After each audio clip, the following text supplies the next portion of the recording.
Topic is children prolonged uses if social media, बच्चों द्वारा social media का अधिक उपयोग किया जाना। हाल ही में किए गए एक सर्वेक्षण के अनुसार 60% शहरी बच्चे सोशल मीडिया तथा अन्य ऑनलाइन प्लेटफॉर्म पर प्रतिदिन 3 घंटे व्यतीत करते हैं। बच्चों की इंटरनेट तक पहुंच में अलग अलग हितधारकों की भूमिका क्या है? तो सबसे पहले आते हैं अभिभावक पर।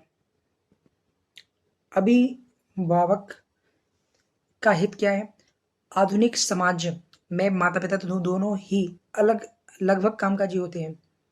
इस कारण वे बच्चों पर पर्याप्त ध्यान नहीं दे पाते हैं।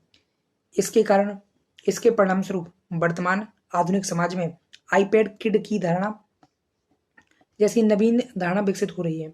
आईपैड किड उस छोटे बच्चे के लिए प्रयुक्त संज्ञा है जो अधिकांश समय आईपैड या अन्य डिवाइस में व्यस्त रहता है। इसके अलावा माता पिता भी विविध गतिविधियों के द्वारा बच्चों को सोशल मीडिया के प्रति बढ़ावा देते हैं। ऐसी गतिविधियों में शामिल है सोनोग्राम तस्वीरें अपलोड करना, गर्भावस्था के दौरान अनुभव के बारे में पोस्ट करना, अपने नवजात शिशुओं की तस्वीरों को अपलोड करना आदि। नेक्स्ट कौन सा है? Digital platform. तो अगला हितधारक या फिर स्टेक होल्डर कौन है? डिजिटल प्लेटफॉर्म जैसे कि यूट्यूब और इंस्टाग्राम। ये प्लेटफॉर्म डेटा माइनिंग एवं विश्लेषण की मदद से बच्चों का ध्यान आकर्षित करने के लिए उनकी प्रवृत्ति रुचि के अनुसार कंटेंट प्रसारित करते हैं। उदाहरण के लिए स्क्रीन से आने वाले प्रेरक जैसे रंग, ध्वनि, कहानियां बहुत तेजी से बदलते हैं। ये बदलाव बच्चों में संवेदनात्मक भावों को अत्यधिक बढ़ा देते हैं। इससे बच्चों में खुशी के हार्मोन्स का स्राव होने लगता है। नेक्स्ट है विद्यालय। तो विद्यालय भी एक हितधारक है। इसकी भूमिका क्या है? महामारी ने शिक्षा को तीव्रता से डिजिटल शिक्षण प्लेटफॉर्म में परिवर्तित कर दिया है। बहुत शीघ्र हुए इस परिवर्तन के कारण डिजिटल शिक्षण के नकारात्मक प्रभावों के बारे में आवश्यक जागरूकता का प्रसार नहीं हो सका है। Parents also feel pressure to provide the technology device as most of the work given after the pandemic is done online.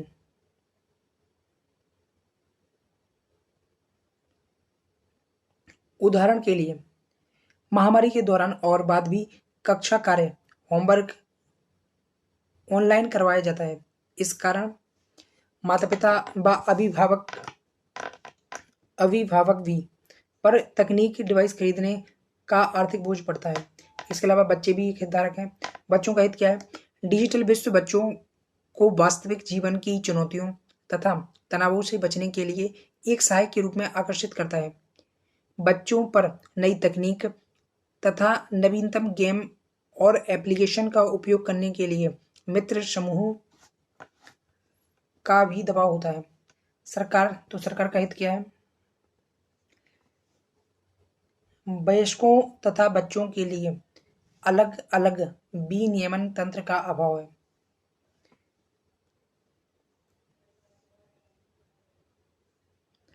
हितधारक और उनकी चिंताएं।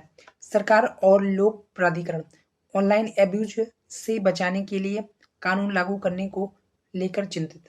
तो सरकार का चिंताएं क्या है? सरकार की ऑनलाइन एब्यूज से बचाना और उसके लिए कानून को लागू करने की चिंता। माता और अभिभावक की चिंताएं क्या है? अपने बच्चों को ऑनलाइन खतरों से बचाने को लेकर चिंतित है। स्कूल की चिंताएं क्या है? डिजिटल साक्षरता से जुड़ी चिंताएं हैं कि बच्चे डिजिटल साक्षर नहीं है और उनके साथ कोई डिजिटल एब्यूज ना हो जाए। निजी क्षेत्र की चिंताएं क्या है? अपने प्लेटफॉर्म को मैलिशियस प्रैक्टिस से बचाना और जो भी उसके यूजर्स हैं खासकर बच्चे, तो उनको मैलिशियस कंडक्ट जो हो रहे हैं उनसे बचाना। इसके अलावा बच्चों का क्या है? इंटरनेट के उपयोग से संबंधित उनके अधिकार को लेकर चिंताएं हैं। बच्चों की चिंताएं क्या है? इंटरनेट को लेकर उनके जो अधिकार हैं तो उनको बनाए रखना, अपने अधिकारों को प्राप्त करना उनकी चिंता है। इस बात है सोशल मीडिया, बच्चों पर सोशल मीडिया का सकारात्मक और नकारात्मक प्रभाव। सबसे पहले है संज्ञानात्मक कौशल। तो सकारात्मक प्रभाव में हम देखते हैं संज्ञानात्मक कौशल। कई सोशल मीडिया एप्लीकेशन खेलों के माध्यम से पढ़ने, लिखने, गणना करने आदि का कौशल सीखने में सहायता करते हैं। तो सोशल मीडिया एप्लीकेशन खेल के माध्यम से पढ़ने लिखने गणना करने आदि के कौशल सीखने में मदद करते हैं। दूसरा है सार्वभौमिक मूल्य। विश्व भर के लोगों से अंतरक्रिया के दौरान बच्चों में दूसरों के दृष्टिकोण का सम्मान करने, सार्वभौमिक नैतिकता और सार्वभौमिक मूल्यों का आदर करने जैसे मूल्य विकसित होते हैं। तो नैतिकता और सार्वभौमिक मूल्यों के आदर करना जैसे मूल्य विकसित होते हैं। तो एक है सार्वभौमिक मूल्य का विकास होता है। इसके अलावा है जैसे कि विश्व बंधुत्व। तो सोशल मीडिया के माध्यम से लोग आपस में जुड़ते हैं और जैसे क्या है विश्व बंधुत्व जैसे जो सार्वभौमिक मूल्य है।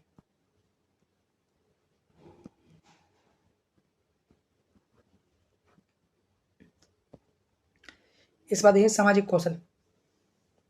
सोशल मीडिया विविध लोगों के साथ सुगमता पूर्वक संचार तथा बातचीत करने की सुविधा प्रदान करता है।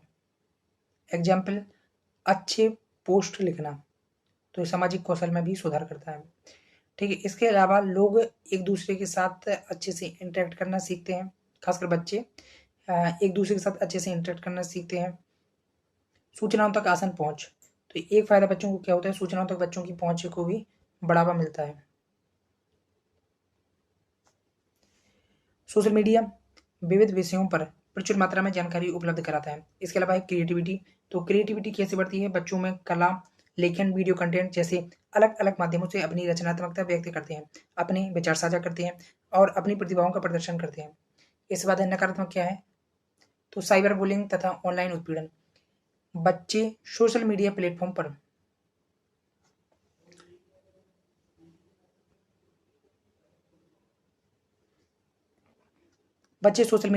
पर बुलिंग, उत्पीड़न, बहिष्कार आदि का शिकार हो सकते हैं।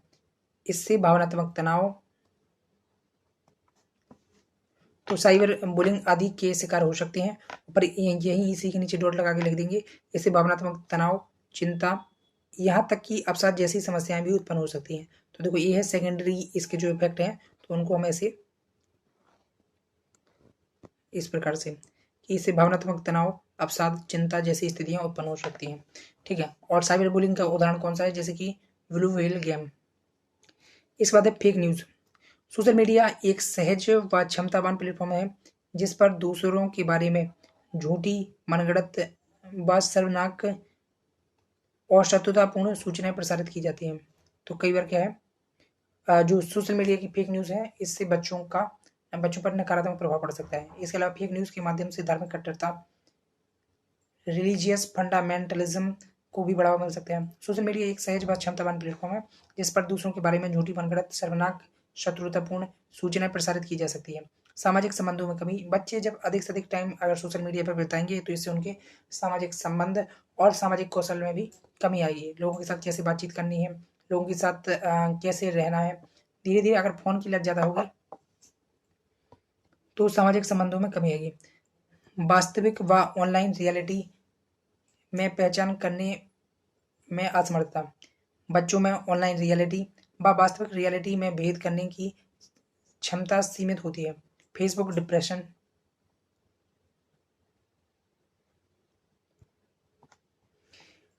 बच्चों को पर्याप्त लाइक्स न मिलने तथा कथित ऑनलाइन समर्थन खोने का डर रह सकता है।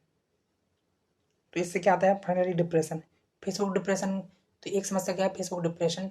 और यह कैसे आता है, लाइक कमेंट और व्यूज ना मिलने के कारण इस प्रकार का डिप्रेशन उत्पन्न होता है। इसके बाद है स्क्रीन पर अत्यधिक समय बिताना। इससे शारीरिक गतिविधियों में कमी, कम नींद आना तथा स्वास्थ्य संबंधी अन्य समस्याएं पैदा हो सकती हैं। इसके बाद है आगे की राय क्या है, अभिभावकों का नियंत्रण। अभिभावक इंटरनेट उपयोग के लिए पेरेंटल कंट्रोल सेटिंग का विकल्प चुन सकते हैं। तो अभिभावक को नियंत्रण स्थापित करना चाहिए, जैसे कि पेरेंटल कंट्रोल सेटिंग, मतलब आपको डिवाइस से दूर नहीं करना है बट उसको क्या है थोड़ा रेगुलेटेड करना है। बच्चों का जो डिवाइस तक या फिर इंटरनेट तक जो एक्सेस है तो उसको रोकने की बजाय उसको रेगुलेट करने की आवश्यकता है। तो इसके लिए पेरेंटल कंट्रोल सेटिंग का प्रयोग किया जा सकता है।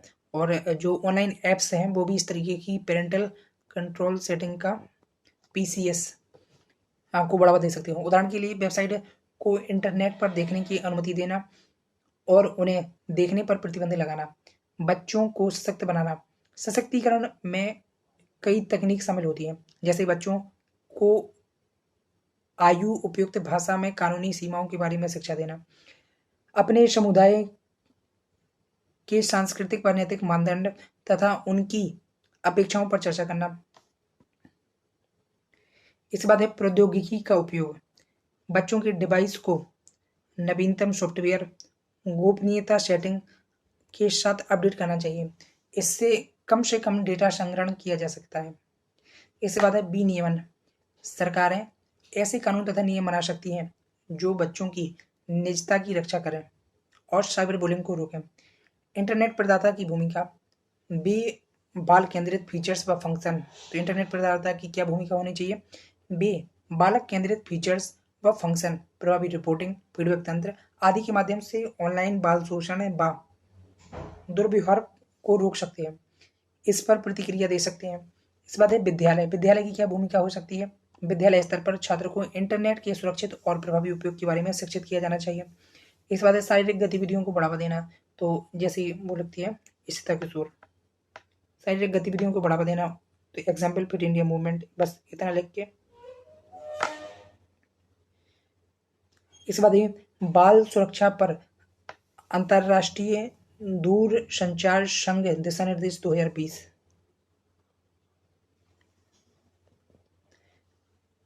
बाल सुरक्षा पर अंतर्राष्ट्रीय दूरसंचार ITU इंटरनेशनल टेलीकम्युनिकेशन यूनियन 2020।